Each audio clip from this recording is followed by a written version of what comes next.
আমরা আমরা রাজনৈতিক জায়গায় আমরা মনে করছি এই মুহূর্তে বাংলাদেশের এই সংকটগুলো রয়েছে, যেখান থেকে এই বাংলাদেশকে রক্ষা করতে হবে, জুলাই প্রজন্মকে রক্ষা করতে হবে এবং গণ অভ্যুত্থান পরবর্তী যে আমাদের আকাঙ্ক্ষা সেটা যাতে কোনোভাবেই ব্যাহত না হয়, এই জন্য আমরা একটা বৃহত্তর ঐক্যের জায়গায় পৌঁছেছি। আমরা আজকে আনুষ্ঠানিকভাবে আমরা শুধু এই ঘোষণাটি দিচ্ছি। ঘোষণাটি অলরেডি সমমনা ৮ দলের প্রেস ব্রিফিং থেকে আপনারা জানতে পেরেছেন। আমরা আগামীকাল হচ্ছে আমাদের যে প্রার্থীর বিষয়টা আছে সেটা আমরা চূড়ান্তভাবে আপনারা ঘোষণা দিব এবং সমঝোতায় আমাদের যে প্রার্থী তারাই নমিনেশন ফর্ম জমা দিবেন এবং সারা বাংলাদেশে আমরা একত্রে নির্বাচনে অংশগ্রহণ করব এবং জাতীয় নাগরিক পার্টি এবং তাদের সহযোগী সংগঠন গণভোটের পক্ষে ক্যাম্পেইন করবে এবং যেখানে আমাদের প্রার্থী থাকবে না সেখানে অন্য যারা প্রার্থী থাকবেন এই সমঝোতা তাদেরকে সহায়তা করবেন, তাদের পক্ষে ক্যাম্পেইন করবে। আমাদের এই আনুষ্ঠানিক ঘোষণাটার জন্যই প্রেস ব্রিফিং। আপনাদের যদি প্রশ্ন থাকে সেই প্রশ্নের প্রেক্ষিতে হয়তো আমরা পরিচয় দিয়ে প্রশ্ন করবেন। আচ্ছা, আমি জাহিদ এখন টিভিতে কাজ করি। আমার প্রশ্ন হচ্ছে যে অনেকেই আপনাদের এই সিদ্ধান্তকে আজ করতে পেরে অনেকেই মনোনয়ন প্রত্যাহার করেছে, দল ত্যাগ করেছে, কেউ হয়তো ভেটেও দিয়েছে ইন্টারনালি। এটা কি মনে হয় আপনাদের মধ্যে এনসিপির মধ্যে ইন্টারনাল ট্র্যাকশন হয়ে গেল, একটা ভাঙনের সুর কি আমরা দেখতে পাচ্ছি এর মধ্যে? আমরা জাতীয় নাগরিক পার্টি এনসিপির যেই নির্বাহী বডি রয়েছে আমরা সেখানে এটা আলোচনা করেছি এবং আমরা কিন্তু এখানে সংখ্যাগরিষ্ঠের মতামতের ভিত্তিতেই এই সিদ্ধান্তে উপনীত হয়েছি এবং যখন যে কোনো বিষয়ে মতামত নেওয়ার ক্ষেত্রে অনেকের ভেটো থাকতে পারে, বিরোধিতা থাকতে পারে, সেক্ষেত্রে তিনি নির্বাচন করবেন কিনা, দলে থাকবেন কিনা, এটা একান্তই তার ব্যক্তিগত সিদ্ধান্ত। আমরা মনে করি যে আমরা সারা বাংলাদেশ থেকে জাতীয় নাগরিক পার্টির যারা নেতাকর্মী রয়েছেন, জাতীয় নাগরিক পার্টি এনসিপি সহযোগী সংগঠন এবং তার কেন্দ্রীয় কমিটি সবাই এই সিদ্ধান্তের সাথে ঐক্যমত রয়েছে। আমি খবরের কাগজে কাজ করি। আমার প্রশ্ন হচ্ছে যে দল থেকে যারা পদত্যাগ করে স্বতন্ত্র নির্বাচনের ঘোষণা দিচ্ছেন সেখানে আপনারা প্রার্থী দেবেন কিনা? সেটা তো আসলে স্বতন্ত্র কে করছে বা সেই অনুযায়ী তো আমরা এই আসন বা প্রার্থী ঠিক করব না। আমরা আমাদের যে লক্ষ্য উদ্দেশ্য সেই লক্ষ্য উদ্দেশ্যে যারা ঐক্যমত এবং যারা নির্বাচনে জয়লাভের সম্ভাবনা বেশি থাকবে, মাঠে কাজ করেছে এতদিন, প্রার্থী হিসেবে জনগণের কাছে তারা নিজেদেরকে গ্রহণযোগ্য হিসেবে পরিচিতি লাভ করাতে পেরেছে, আমরা তাদের মধ্যে থেকে আমরা আমাদের যারা সর্বোচ্চ যারা ভালো তাদেরকে আমরা প্রার্থিতা দিব। বলছিলাম সময় টিভি থেকে, এনসিপি যখন প্রথম তৈরি হয়েছে তখন আমরা নতুন নয়া বন্দোবস্তের কথা বলছিলাম যে বাইনারি ভাঙার জন্য আওয়ামী লীগ, বিএনপি, জামাত তিনটি বড় বড় দল ছিল।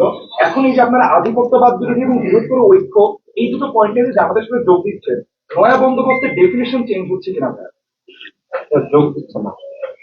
আমরা বলেছি যে গণ অভ্যুত্থানের মধ্যে দিয়ে আমরা নতুন বন্দোবস্ত প্রতিষ্ঠা করতে চাই, যেটা গণতান্ত্রিক, যেটা বৈষম্যহীন, যেটা অন্তর্ভুক্তিমূলক এবং ফ্যাসিবাদী কাঠামোটা ভেঙে আমরা বাংলাদেশ রাষ্ট্রের সংস্কার করতে চেয়েছি। সেটার জন্য কিন্তু আমরা ঐক্যমত কমিশনে সেটার পক্ষে দৃঢ় অবস্থান করেছি, আমরা দৃঢ় অবস্থান নিয়েছি। আমরা কিন্তু এটা অনেক আগেই বলেছি, স্বীকার করেছি যে আমরা গণ অভ্যুত্থানের পরবর্তী সময় আমাদের যে আকাঙ্ক্ষা ছিল সামগ্রিকভাবে সেটা কিন্তু আমরা এই সময়ের মধ্যে বাস্তবায়ন করতে পারিনি। ফলে আমাদের এই লড়াই, আমাদের এই পথ চলাটা দীর্ঘমেয়াদী এবং যদি পুরনো দলগুলা আমাদের এই গণ অভ্যুত্থানের আকাঙ্ক্ষা এবং নতুন বন্দোবস্তের আকাঙ্ক্ষায় তারা যোগ দেয়, তারা সংহতি এবং সম্মতি প্রকাশ করে, সেক্ষেত্রে তো আমরাও সেটার সাথে ঐক্যমত প্রকাশ করব। কারণ এই বাংলাদেশটা তো আমরা সকলকে মিলিয়ে গড়তে চাই। ফলে আমাদের লক্ষ্যটার সাথে যদি সবাই ঐক্যমত হয়, আমরা তো এটা বিএনপিকে আহ্বান জানিয়েছি, আমরা জামাতকে আহ্বান জানিয়েছি যে গণ অভ্যুত্থানের পরে আমাদের লক্ষ্য কর্মসূচি হতে হবে গণ অভ্যুত্থানের পথ ধরে এবং ঐক্যমত কমিশনে সেটার জন্য আমরা সর্বাত্মকভাবে চেষ্টা করেছি।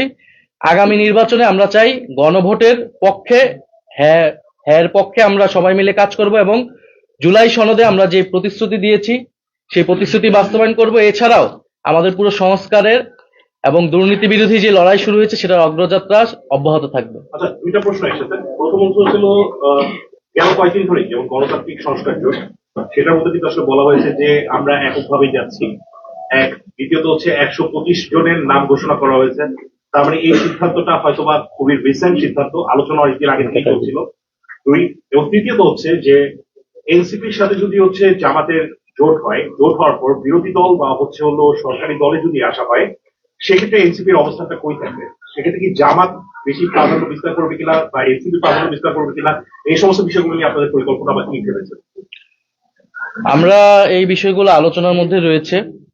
আপনি যেটা বলেছেন এটা কিন্তু খুবই রিসেন্ট সময়ে আমাদের সিদ্ধান্তটা নিতে হয়েছে, কারণ পরিবর্তিত রাজনৈতিক প্রেক্ষাপট অনুযায়ী।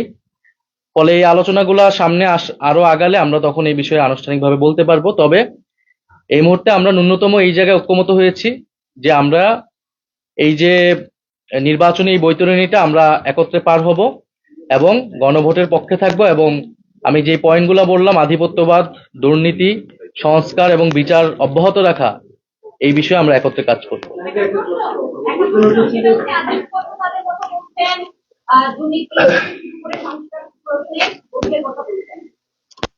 এনসিপি প্রতিষ্ঠা লগ্ন থেকে বারবার বলা হয়েছে কারোর সাথে ভোটের প্রশ্নে আপনারা সবসময় আপত্তি জানান।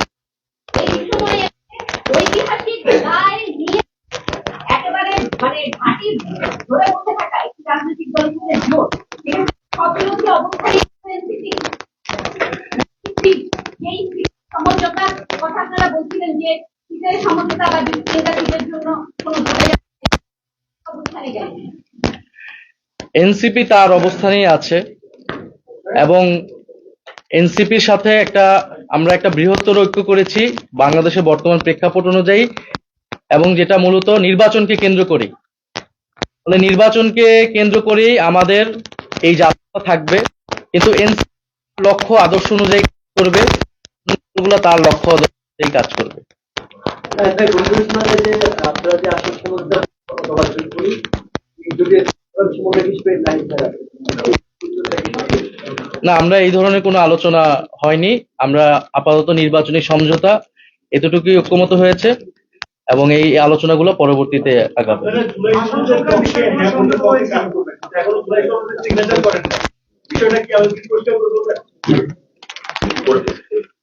জুলাই সনদের যেই বিষয়বস্তু ছিল সেই বিষয়বস্তুর সাথে কিন্তু আমরা পূর্ণাঙ্গভাবে ঐক্যমত পোষণ করেছি এবং সেটার পক্ষে আমরাই সবচেয়ে দৃঢ় অবস্থান সবসময় জানিয়েছি। কিন্তু আমরা সেই সময় বলেছিলাম যে জুলাই সনদ আদেশ যেটা হয়েছে, সেই আদেশ ছাড়া আমরা এইটাতে স্বাক্ষর করতে পারবো না। এবং যে আদেশ হয়েছে আমাদের অনেকগুলো সমালোচনা ছিল, কিন্তু জুলাই সনদে আমাদের স্বাক্ষর করা না করা এটার জন্য কোনো কিছু আটকাবে না, কারণ আদেশ হয়েছে এবং সেটা গণভোটে যাবে। ফলে গণভোটের পক্ষে আমরা সমর্থন জানিয়েছি এবং জুলাই সনদের পক্ষে আমরা সমর্থন জানিয়েছি। আপনাকে কেন্দ্র করে 30 জন আপনাদের কেন্দ্রীয় নেতা একটি চিঠি দিয়েছেন, তো সেই চিঠি পরে কি আপনারা তাদের সঙ্গে বসেছেন কিনা এবং নতুন কোন সিদ্ধান্ত আছে কিনা, তারা কিছু বলেছে কিনা, তাদের বিষয়ে আপনারা কি আমাদের এখানে যে কোনো সিদ্ধান্তের ক্ষেত্রে দ্বিমত থাকতে পারে, বিরোধিতা থাকতে পারে, সেটা তো আমি পরিষ্কার করলাম। সেক্ষেত্রে ব্যক্তি সিদ্ধান্ত নেবে, কিন্তু এটা একটা সামগ্রিক সিদ্ধান্ত এবং